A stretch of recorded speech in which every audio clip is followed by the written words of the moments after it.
Hi, hello. I missed you guys. I've been wanting to do this video for a while now.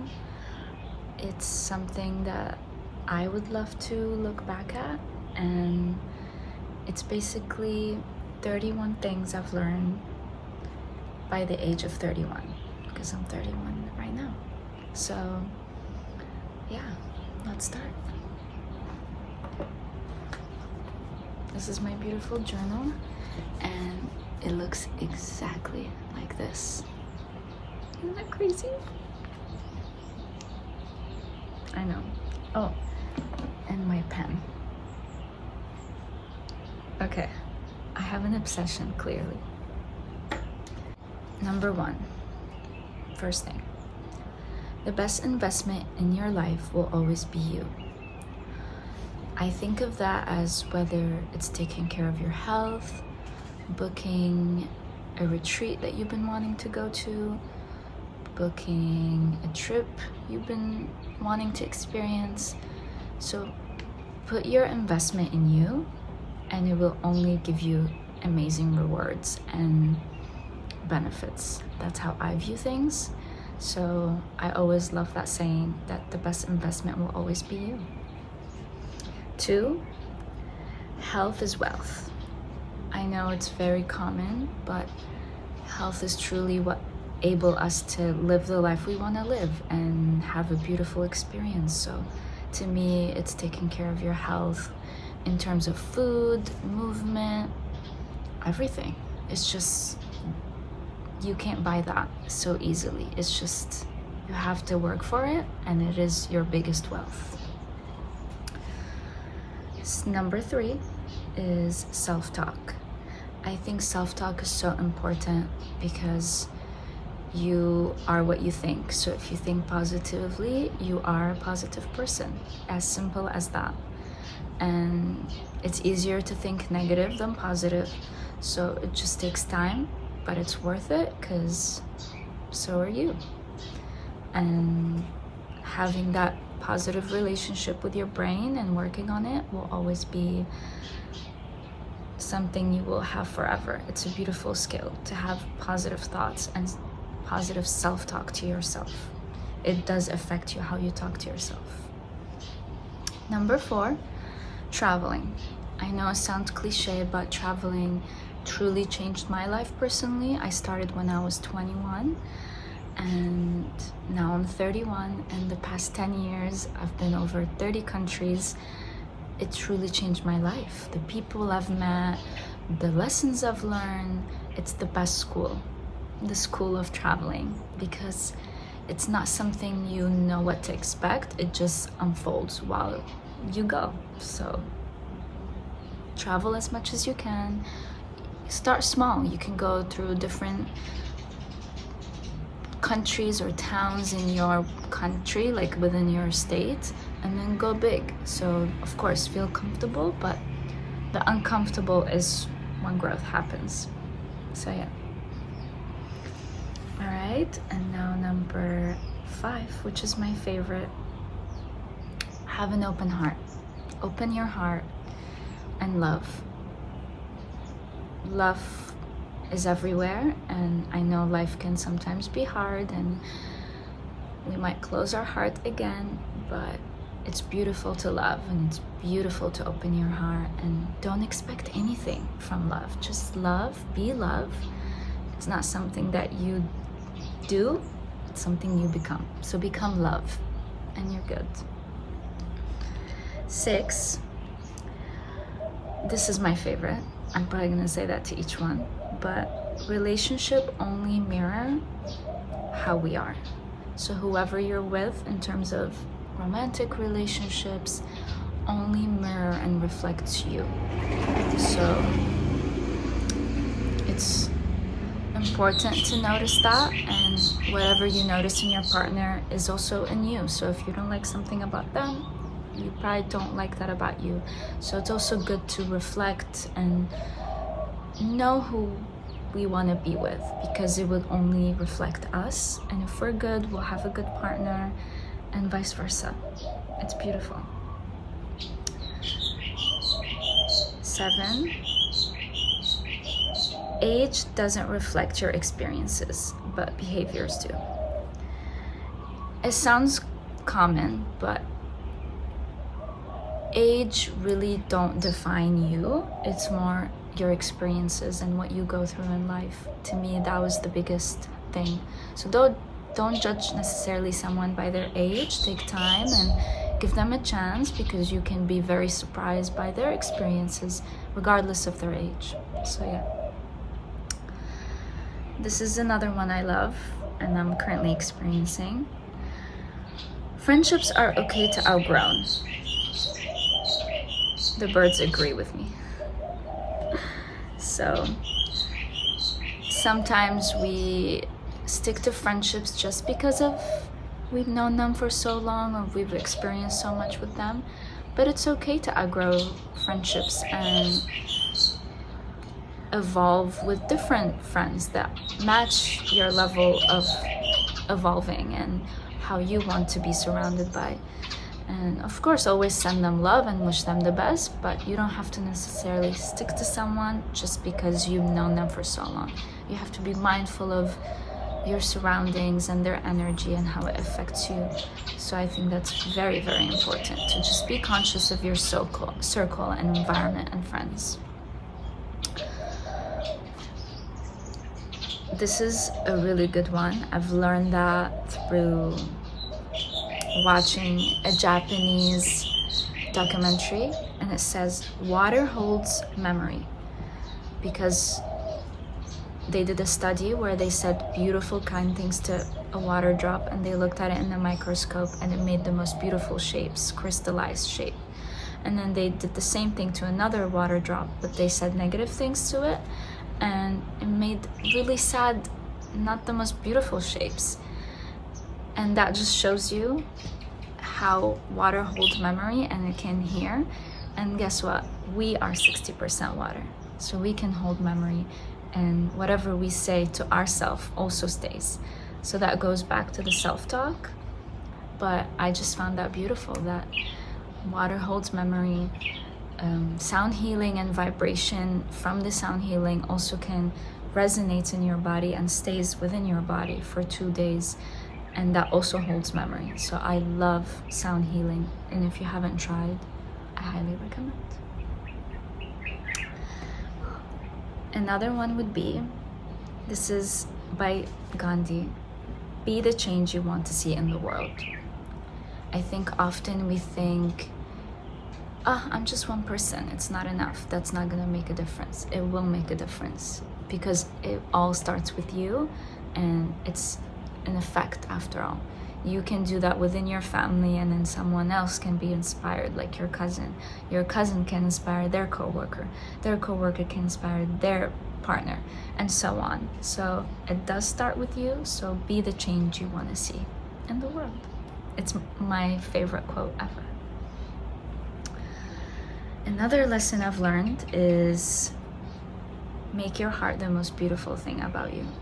I think it's so beautiful that you think beyond this physical and beyond what you do or how you are. It's here that matters. Make that the most beautiful. That this is your treasure, and have beautiful experiences and really beautiful feelings. And I think that's what makes people beautiful. Yeah. And this is a good one because I have witnessed that with me and others, but the next one is sensitivity is your superpower. I often think that being sensitive is something not necessarily a weakness, it's a superpower, because you can be very in tune, and it's beautiful to show emotions, and it's okay to express those emotions.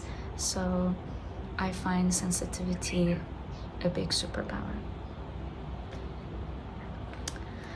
The next lesson is nature is healing.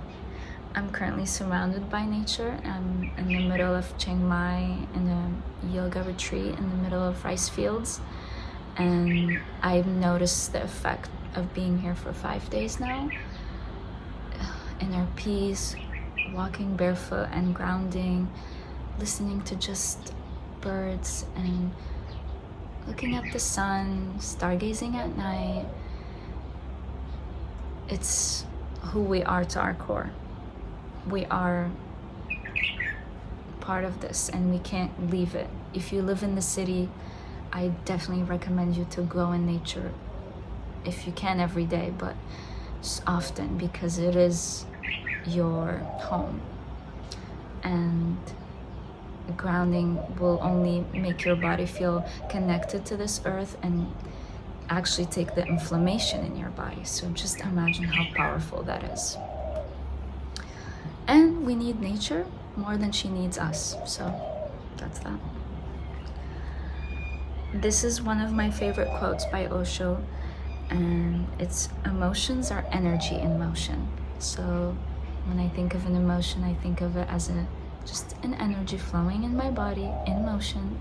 So if you can know how to move that and the right motion, then the energy will also be moved in the right emotional expression.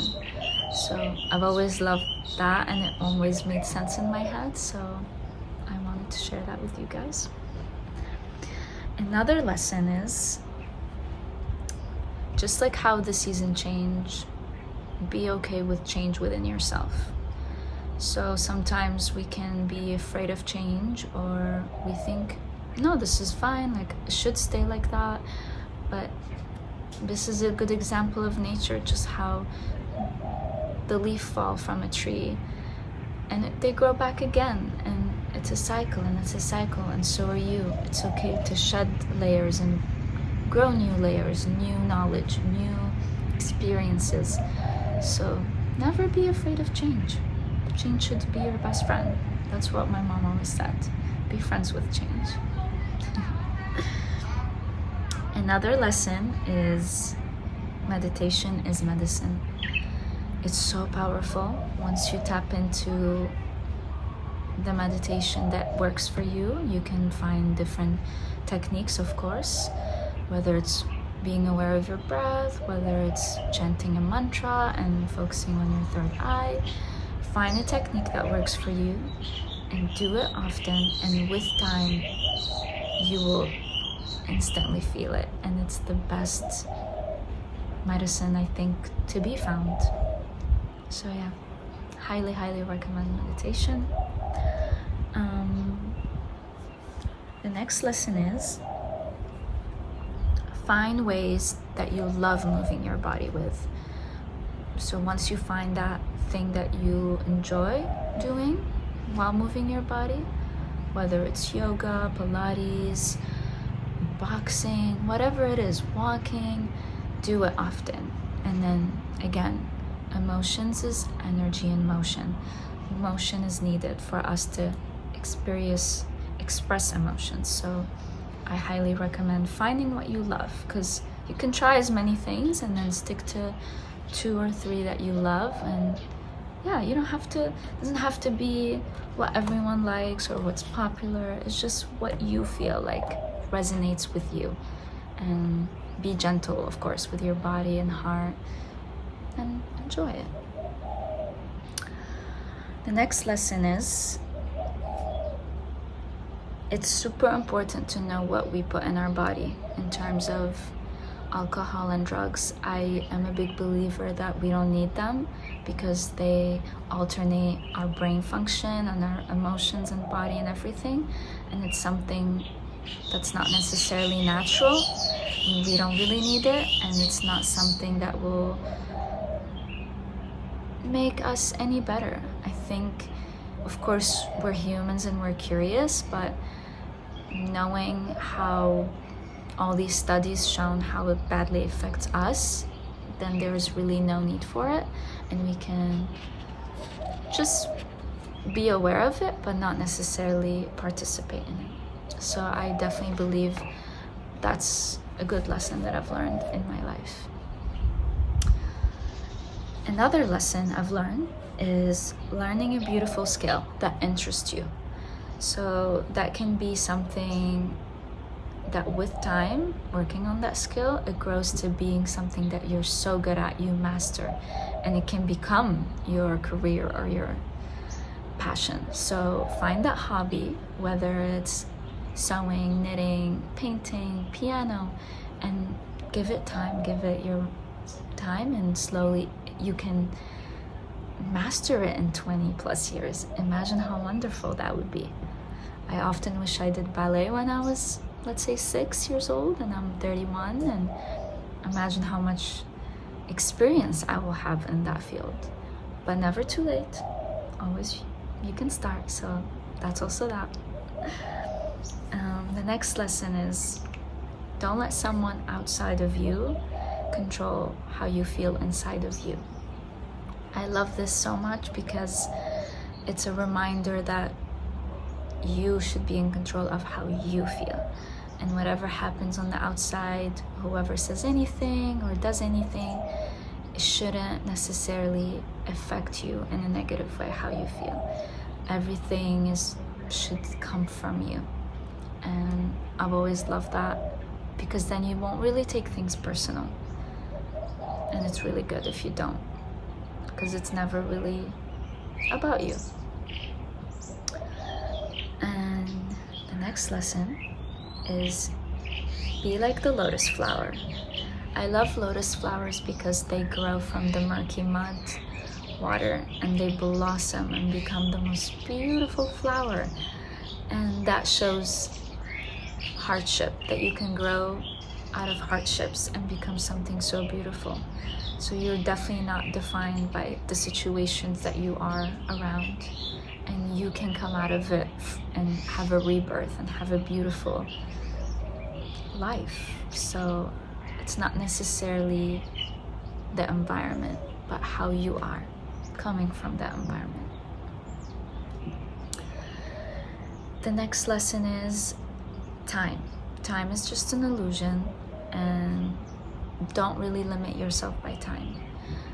You can often restrict yourself because of time, and you put expectations on yourself because of a certain time and age. So don't really necessarily stick to time. It really does not exist. It's a human illusion designed for us to keep track of things, but don't let that limit you. You're infinite, and stick to that infinity.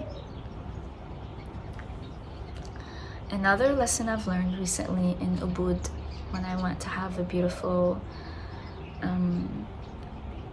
talk with the Prince of Ubud, he said, as above, so below.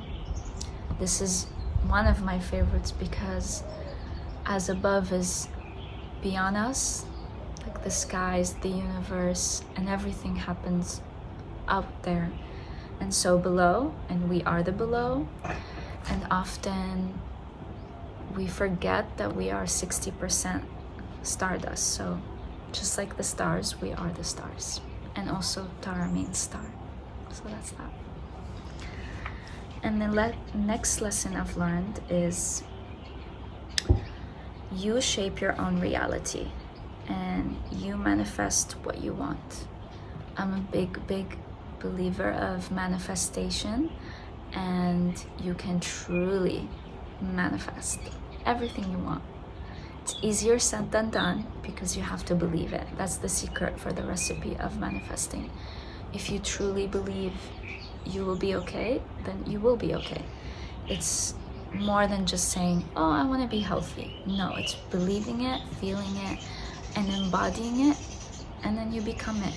Because that version of you that is healthy exists, and you're just trying to match that frequency of that healthy version of you to be that you now. So yeah, I love that one. The next lesson is one of my favorite. You are your own home, so take care of you.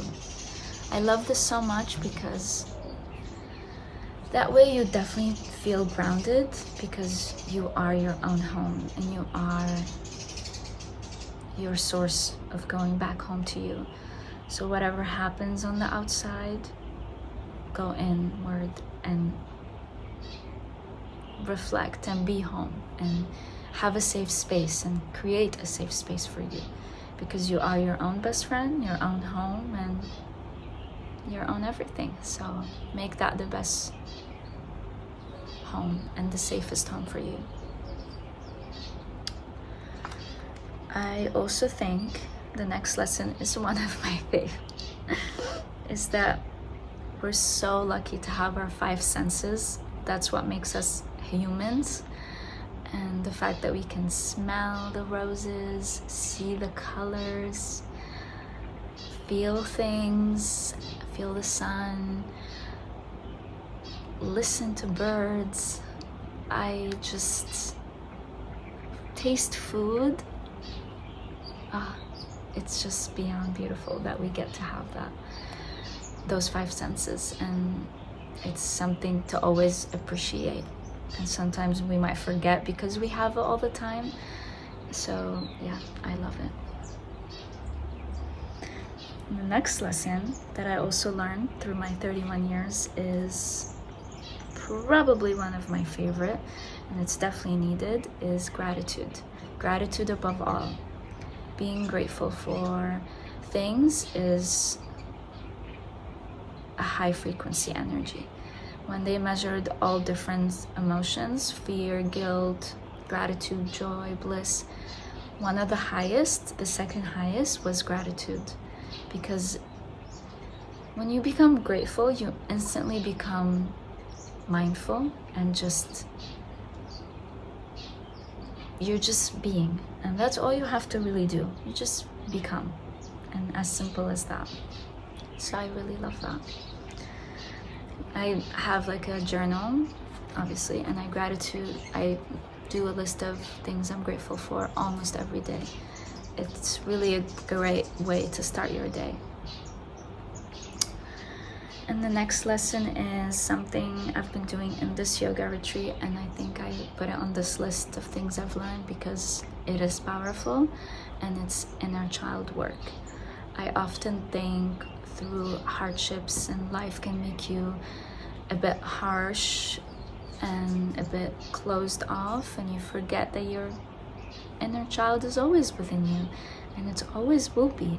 So listen to your inner child, play with your inner child, do things that will make your inner child happy, and heal it and listen to it, and it really will reflect in your adult life as well, because you stem from that. You are that.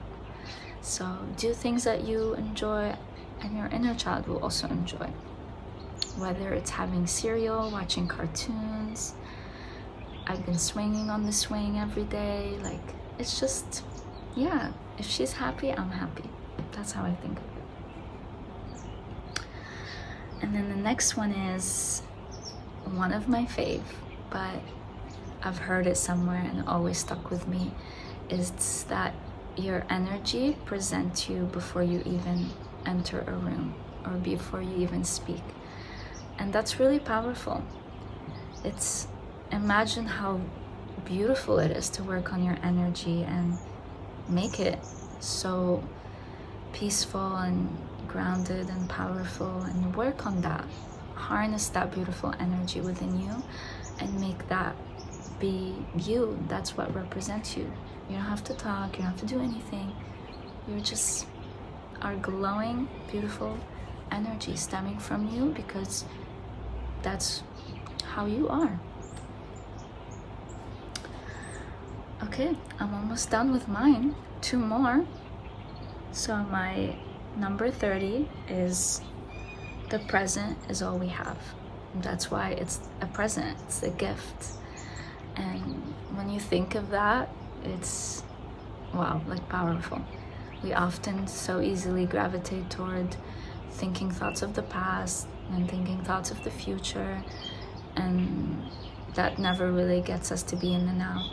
But the power of now is truly special, because once you are in the now, everything makes sense, and every decision and every movement you do from the now will just unfold more simply and more beautifully. And if you haven't read the book of The Power of Now, I highly recommend. It's the book I have with me now on this Thailand trip to read, so it's a must. Number 31, lesson I've learned by the age of 31. And my last is authenticity, being you. I think it's so special. There's no one like you, there's only one you, and so just being you is beyond unique and beautiful. And I wish I told my younger self that, to be you. You don't have to follow, you don't have to copy, just be authentic to you, and that's enough. So I hope you enjoyed those 31 lessons I've learned in my 31 year of life on this earth, and I hope that helps or inspired in some way. And yeah, I hope to hear your thoughts from you of what was your favorite lesson, and thank you for listening and watching. See you. Have a beautiful day.